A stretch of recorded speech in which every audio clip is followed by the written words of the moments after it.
Hello and welcome to Transforming Tomorrow, the podcast from the Pentland Centre for Sustainability in Business here at Lancaster University Management School. I'm Paul Turner. And I'm Professor Jan Babington. And today, Jan, it's my nightmare. We have got two accountants in the room and I'm worried that you two are just going to go off on a tangent and I will not be able to keep up. I think you'll ask us some really good questions because, like every discipline, we kind of use our own language, we use our own sort of ideas, and we need to be held to account, as it were. The puns. Yes, and we're going to be specifically discussing benchmarking, corporate reporting, and how they tie in with sustainability. Yes, indeed. And so reporting happens in many different ways. It could be financial reporting or non-financial reporting, and we're going to kind of focus more on the latter. And as you'll find out, my very good friend and colleague is doing some work at figuring out how you rank people from best to worst.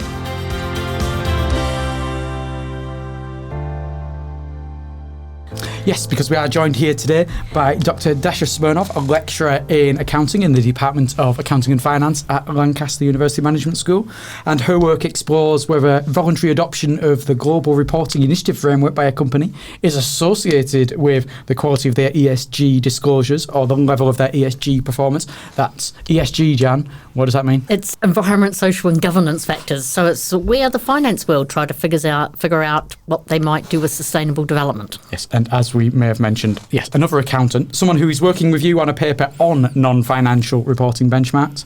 Welcome, Dasha. Oh, thank you so much for having me. I'm really quite thrilled to be here. We'll see how you feel when we've discussed benchmarking. Having read the paper that you and Jen are working on, I've discovered I'm very much a cynic when it comes to benchmarking as a principle, which it speaks a lot to my background, both as a journalist and working here in higher education, and the obsession that there is with rankings in very many different places. Before I become cynical, Dasha, tell us a bit about yourself, your background and your work on this area. Sure. I guess my background is all in accounting. I've done my bachelor's and my master's degree in accounting and then followed that up with a PhD in accounting. And the PhD really wasn't on my radar until I was doing my master's degree. And it was one of those things where somebody suggested I should do a PhD in accounting, and I thought, wow, what is that? What would that entail? So at that point in time, I tried several different jobs. I worked in a large organization, doing a lot of data entry and reconciliations, and I worked for a small organization as an assistant accountant, and none of that really resonated. So I thought, I should go back to school and see how the PhD works out. And many years later, here I am. So I think it is working out. So accounting is something I've been studying for a long time. My personal interest has always been around sustainability. I would consider myself to be an environmentalist. I care for the social, environmental dimensions of what corporations do. So that's been always a big part of my interest and a big reason for why I'm here and why I'm working on this paper with Jan. It might be worth saying something about the raw materials that go into a benchmark, because it's a pretty big area, but also a rapidly evolving area. So most large corporations across most of the world produce non-financial information. And so they will produce information about the profits they make, about their balance sheets, their cash balances, all of those elements that you might imagine that an accountant would be interested in.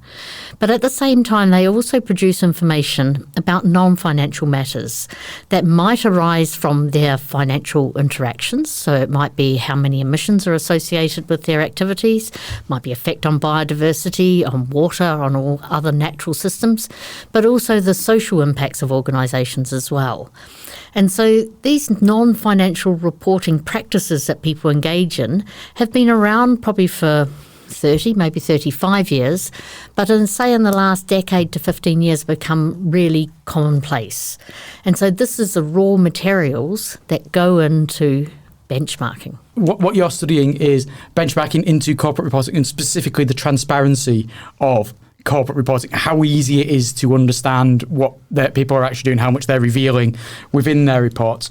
Can this be used as a valid way of measuring what people are actually doing, or can it only be used as a way of measuring what they're bothering to put in reports? It's obviously a complex question with a complex answer. So there's several ways of looking at it. One is inevitably corporations have a certain interest when they're producing the disclosures that they make public, when they're releasing certain information. Now, having said that, even in the most cynical way, we know that information does have value, and there's a lot of stakeholders who are using it and relying on it and finding it very meaningful. So in that sense, we can't disregard it, in the sense that it's not just a public relations exercise or a marketing exercise, that information does carry a lot of value to many different stakeholders. On the other hand, though, we also know that practices change over time. So we can look at an evolution not only of reporting, but also in a bigger sense, how then other stakeholders, like civil society organizations and governments, engage and change the expectations around what a company might say. So, 100 years ago, you might have been equally cynical about the information that's in the financial statements. But today, most of us would see the financial statements to be a very reliable source of very useful information, and certainly we wouldn't discount that. So if we can think about these disclosures, the reporting around environmental and social corporate practices as not being a final product, but being a product that is shaped in these ongoing processes, then maybe we can be less cynical about it. Don't worry about my cynicism. Jan is normally the one who's very negative about the future of the whole world. But you talked there about maybe the comparison to 100 years ago in financial reporting. And now obviously there's a lot of regulation that now goes into financial reporting that maybe isn't there for non-financial reporting. So does benchmarking maybe step in there as a way of making up for the fact there isn't that regulation? It forms maybe not an official type of regulation for it, but it helps in that regard. Yeah, I would definitely agree with that, in a sense that benchmarking is a sort of a natural step. If we think about the landscape of the different actors who are in the space, and information as being information, it's something that we can look at and analyze and discuss, then naturally we would have a set of actors develop who would be interested in processing the information and making sense of it and using it for their own purposes. So benchmarks have evolved to meet many different types of purposes. They're trying to influence corporate behavior in the sense that if we can sort of analyze this information in a certain way and make it public, possibly use it as part of a bigger public awareness campaign, then we can change corporate behavior very much in a similar way that regulations could also possibly do it. Although I don't want to overstate the the kind of the association, not the association, but the strengths of a comparison between regulations on one hand and benchmarks on the other. Both have issues. One of the things that we quite like about benchmarks is that it gives you, if you like, you have the reporting, you have some kind of instrument that converts the reporting into a benchmark, and then you have a best to worst list. And the reason why people quite like benchmarks, and this really comes out of the literature, is that it allows the good stuff to rise to the top. And so if people are doing great stuff, they get quite good recognition of that. But at the same time, it highlights where the bottom is as well. And so if people are doing less well over time, the idea is that a benchmark will help educate them and inform them about how they can lift their practice, should they wish to. And so in that respect, it's not a pass-fail. Okay, it's not a sense of shaming organisations, although people might feel a bit horrified about being too far down the list of their peers. And so, if you like, it's got that ability to lift everyone if it works well. But if it works well, behind that is a lot of other mechanisms and, dare I say, infrastructures, given that we've been talking about that in some of the previous podcasts, that either allow this to happen or prevent it from happening. And I think it's interesting, a couple of the points that you've made there, one of which is companies at the bottom will want to push up. But I notice in the paper that you're working on, there's a talk that particularly with one particular benchmarking group that you were looking at to do with the salmon industry, there was talk of the people who were interested in the report were actually those who were already doing well, and that they were the ones who tried to improve. But the ones at the bottom maybe didn't even access the report in the first place to find out what the report said. So is there maybe a fact that people who are already doing well, quite well, want to do better, but maybe some people just don't care? Yes, absolutely. Part of what our interest is understanding, well, when do benchmarks actually work and when can they influence corporate behavior? So in this particular benchmark that we're studying in our paper, it is not one that is publicly disclosed. And so that is both a limitation but also a strength, because it allows us to separate the impact of the benchmark from that of the publicity that can be generated by the benchmark. So we do find that if there's not that publicity side of things aspect, then firms are more likely to improve, as you say, if they're already doing well, in which case we see that benchmark can be, if it's well constructed, if the methodology is transparent, if as a rating guide, it can be helpful to companies to improve their performance, because it tells the companies, here are the issues you should be focusing on.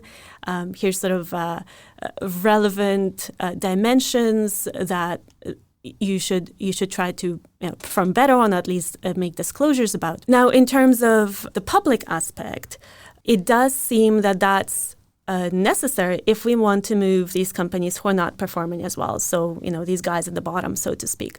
So that gives us an insight into the different channels, the different mechanisms through which benchmark works. And it also gives us an insight into the importance of other players in the field who can help sort of exert pressure on the companies to change. Because not all companies will change voluntarily. Not all companies are true believers, if you will. I know you talk about the power of shame, essentially, that if these benchmarks can be made public, the power of shame to therefore potentially, is that a factor that can drive firms into wanting to improve? And I guess a question I'd have is not so much the power of shame, but the power of markets. How much do investors pay attention to things such as benchmarks, therefore driving up values of companies, which is, for most companies, the be-all and end-all, especially those that are publicly listed? I think one of the fun things about this benchmark that we've got to see on the inside of, and we can come back to how we came to understand more about it, is that because it was sold to people who wanted the information, we know that it was sold to investors. And so that was a surprise to us, because we didn't necessarily anticipate that.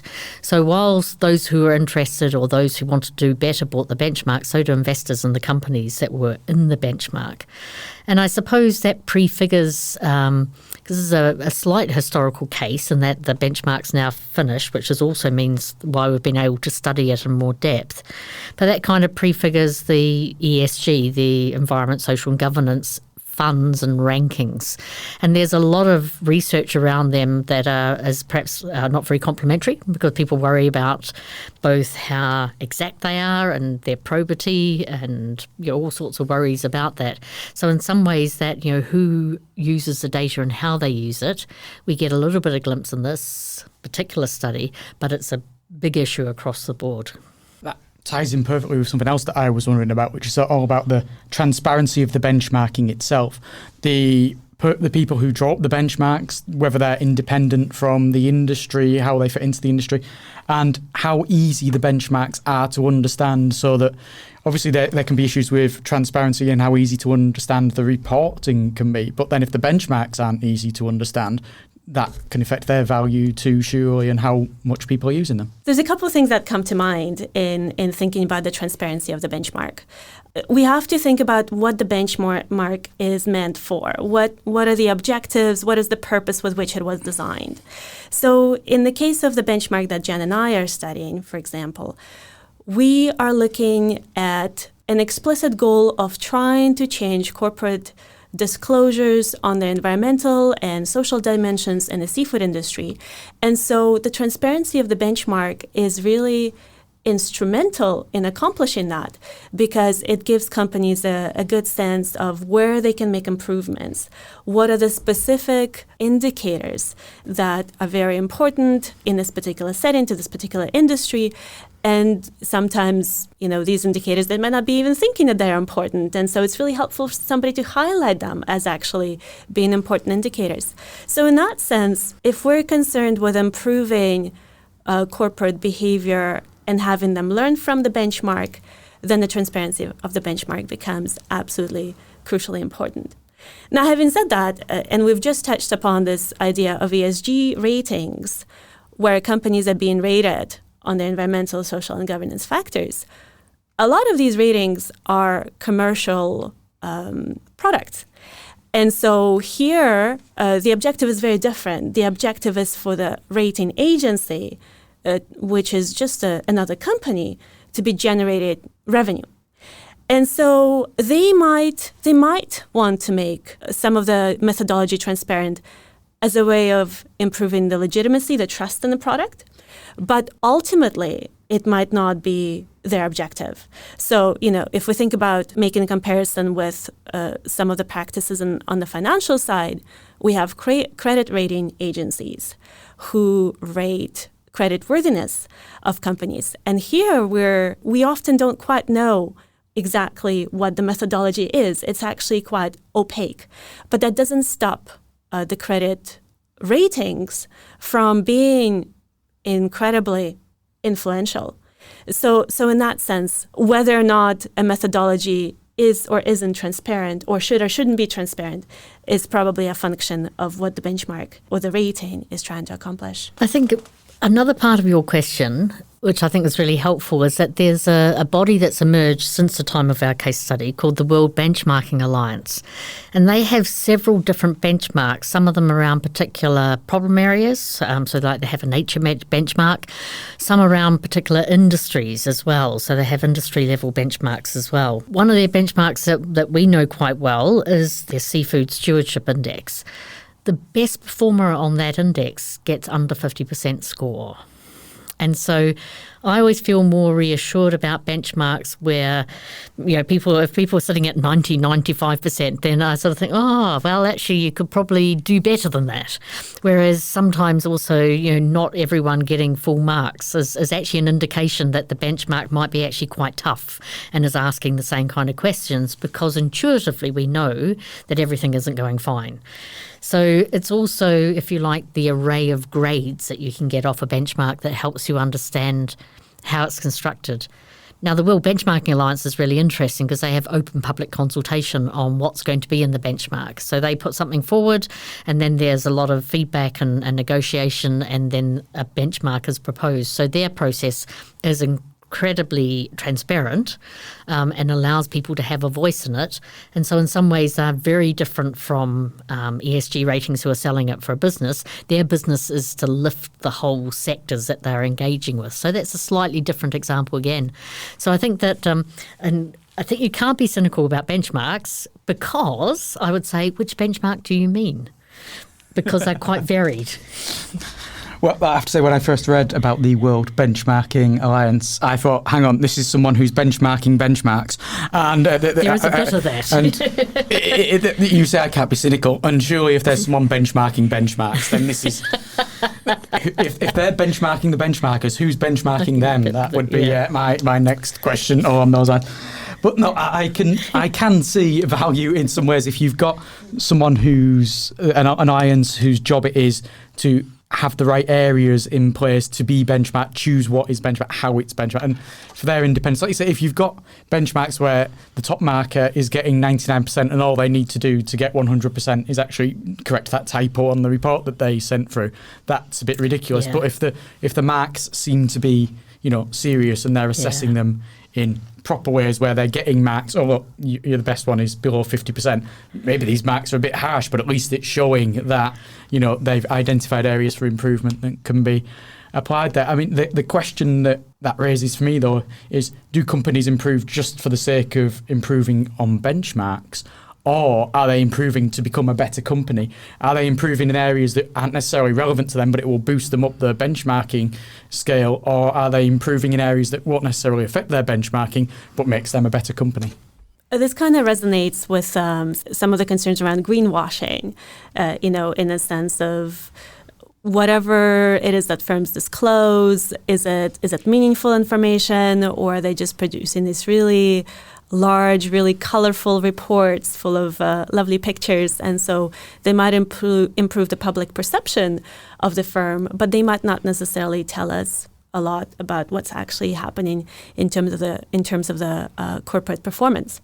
So we could think about benchmarks, I guess, in a similar fashion, that as soon as you have a new tool, then we can expect that there will be some degree of gaming behavior, and companies will use strategies to improve their standing in these benchmarks. And so I don't even think, you'd be a cynic for doing that. I think you'd be a realist. And indeed, it would be a bit silly or a bit naive if we didn't anticipate that. So then we can talk about maybe the degree to which we're witnessing gaming behavior in firms just to improve their standing, as opposed to the degree to which there is corporate learning and there's changes to internal processes, to internal policies. And once again, it's always interesting to think that this is not a final product and that the practices do evolve. And even if we might start with a practice that not be very strong to begin with, if we can observe changes over time that result in improvement in corporate performance, well, then benchmarks are doing their job in a way. And on the one we looked at, I think the thing that I really like about this paper and the data behind it is that we are co-authors, but there's a third co-author, and that's the person who invented the benchmark that we're studying. And so you say, well, how on earth can they be a co-author on a paper? But we kind of try to, keep a distance because we weren't involved in it. But what it's allowed us to do is to ask the person, how did it work? And so he did this benchmark between 2012 and 2017, and by collaborating together, we've been able to open up the black box and see the decisions that he had to make, the compromises that he had to make, but then also we know what people said to him about it, because he's able to convey that to us in a appropriately confidential way. And so in that respect, if you like, this engagement with the practice and the practitioner who put it together has allowed us to know a bit more about benchmarking. But like most good researchers, it actually has raised a lot more questions that we might ask another benchmark as well. It was interesting to see as well the way the benchmark evolved, the way that he set it up in the first year based upon his experience working in the salmon industry as a journalist as it happened, and the contacts that he'd made and the knowledge that he had, and how it evolved over the course of making that benchmark over the next few years, where he thought, well, actually, this doesn't quite work, that doesn't quite work, it'd be better to measure them in this way, better to measure them in that way. And I guess that speaks a bit to benchmarking, that you can't be too rigid in the way you structure it. You can't just set it up and say, right, that's it, that's how we're going to measure forever. It did, because Dasha did that part of the analysis. The poor girl almost pulled all her hair out at various saying, it's not the same. And it really was that change, which is natural and what you would expect, creates some really big problems of really trying to understand, did anything change? Because when the whole basis is changing at the same time, then that's tough. I can imagine as accountants that's especially frustrating. Kind of. Just to add to that, this really highlights this really interesting tension between our objectives and interests as researchers and sort of the objectives of the benchmark and what work it can do or what impact it can have in the real world so you speak, outside of academia. And so it is really interesting to know that, yes, from our perspective, if we want to see if something has had an impact, then we want to keep other things constant, right? That's sort of the ideal of scientific method and kind of having that experiment where you only change one thing at a time. In reality, of course, not only does the world not work that way, but also we do, in having conversations around the process of creating the benchmark, we've came to really appreciate and value the importance of that change, and seeing that that's actually one of the measures of what makes a benchmark successful is the fact that it doesn't stay the same, even though it makes it our job a little more difficult. A lot more difficult is what Dash is saying. These practitioners, they're just not considering researchers when they're setting these things up. It's very, very inconsiderate of them. Yes. I hope you had strong, stern words with your co-author about all the changes that he made. I have to say that we've really enjoyed having conversations with him, and I think he's got a big buzz out of it that somebody's interested in his data and can help him make more sense of it. So when we talk to him, and we've formally interviewed him in order to draw insights out, he often comes away and goes, "Oh, I didn't know that about my benchmark." And so it's been, from our perspective, and I think from his as well, a really positive interaction to co-write a paper together to really understand a practice. Do you feel that your work has helped him understand and helped you understand what makes benchmarking successful? What you need to have for a benchmark to be more than just that tokenistic list that puts companies from 1 to 100 and that no one pays any attention to? I think you're right, Paul, and we're starting to draw out some of those themes within the conclusions. And that I think for our readers, they will have a sense of how a process works that they might have seen before. But we are also really keen to highlight in the paper that there's lots of different benchmarks. And so we're hoping we're generating questions that would allow them to be understood better. So I mentioned the WBA benchmark set, but then there's also the protein manufacturers of the world are benchmarked on animal welfare standards. There's definitely no shortage of examples. So we're seeing a lot of industry-specific benchmarks and a lot of issue-specific benchmarks. So just to add a couple more to the list, there's a benchmark for the largest digital companies that are being rated on the digital rights of the users. There's a benchmark that looks at forestry practices of companies and whether companies are helping or contributing to deforestation, some of the other issues around forest management. So what's interesting here is that the benchmarks are often created by non-governmental organizations, civil society organizations, that have an explicit aim of changing corporate behavior. And again, we can contrast that with some of the benchmarks around ESG ratings, for example, that are more that are created as a data provider for the markets, for the investors, and they are a commercial product. So a very, very different set of goals there. So what then, as a final question, would be the biggest sign for you that a benchmark is successful? Oh, we asked tough questions. I felt sure he was looking at you, but I think he was looking at me. I can't tell. I would say a successful one has a sensible cohort. So the people that are drawn together to be benchmarked have sufficient things in common that you can actually compare them to each other. That would be one thing. My answer will go back to the objective of the benchmark. And the successful benchmark is the one that is accomplishing what it set out to accomplish. So if the goal of the objective was to change corporate behavior along a certain dimension, then we can look to see if we can identify any changes in that area. The transparency and the engagement with people who are going to use a benchmark and be benchmarked will be there as well. So it's not a standalone sort of quite isolated activity, but it's an activity that's enmeshed in the lives of the people that are being benchmarked and those who might use it. And at that stage, the reason why I like that design is it's more likely to develop new norms and expectations, encourage learning and encourage change. So it's not an arm's length sterile activity, but one which is actually more social in nature. Thank you very much, Dash. I think the lesson I've taken from this is maybe some benchmarks I can be cynical about, but there are actually values to some benchmarks as well. and potentially very positive effects. But you have to design them for it. So I think your cynicism is justified, but I'm pleased that we've moved you on just a little bit. That's the end of this episode, Jan, but in the next episode, we've got another accountant.